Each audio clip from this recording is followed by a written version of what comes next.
melanjutkan pembahasan tentang isi buku ini karya Syakib Arselan, Kenapa Umat Islam Tertinggal. Nah, sebelum saya membahas buku ini, lanjutan di halaman 101 ya. Sebelumnya saya ingin menjelaskan hukum meniru orang kafir ya. Hukum meniru orang kafir itu ada dua. Ya, ada dua jenis, dua keadaan ya, supaya tidak dipukul rata. Yang pertama dari pemikiran ya. Jadi ada orang kafir yang memang dia ahli dalam beberapa ilmu. Misalnya ilmu teknik ya, ilmu kelistrikan, kemudian ilmu matematika, ilmu-ilmu yang bersifat duniawi ya.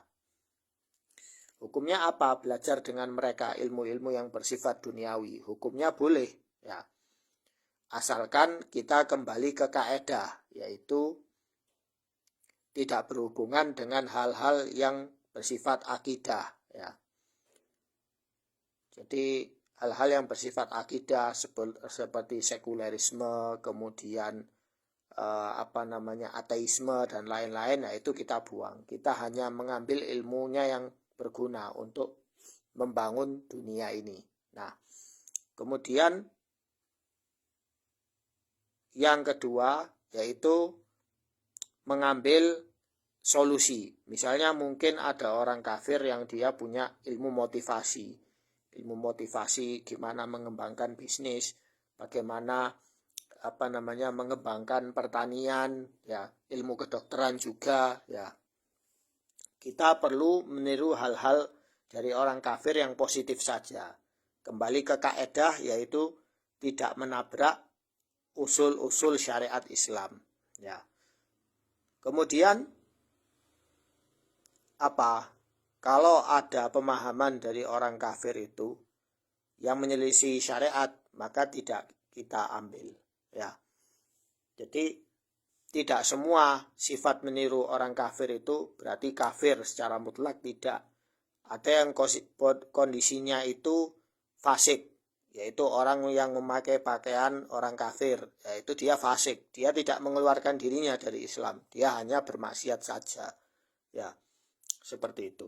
Nah, adapun menyembah selain Allah ya, seperti menyembah patung, sujud kepada manusia ya, menyembah manusia, itu tidak boleh ditiru.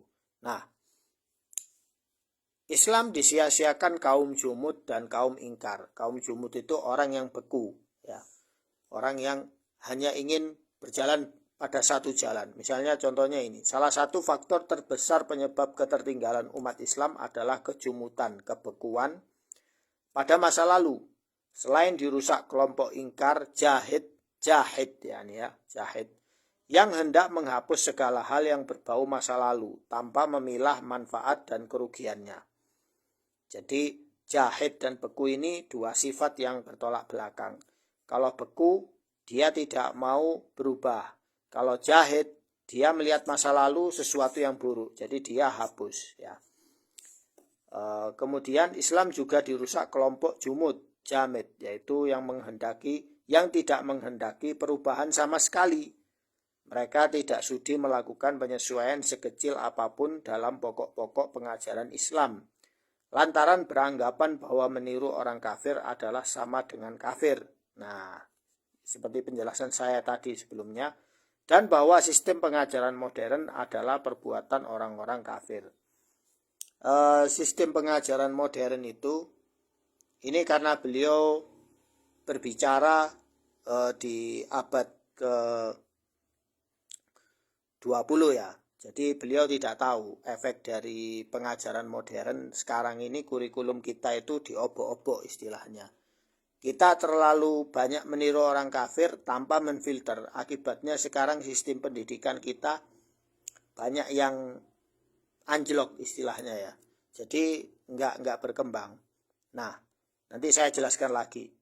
Maka tersia-sialah Islam di antara si jamid dan si jahid. Lanjutannya di part kedua ya.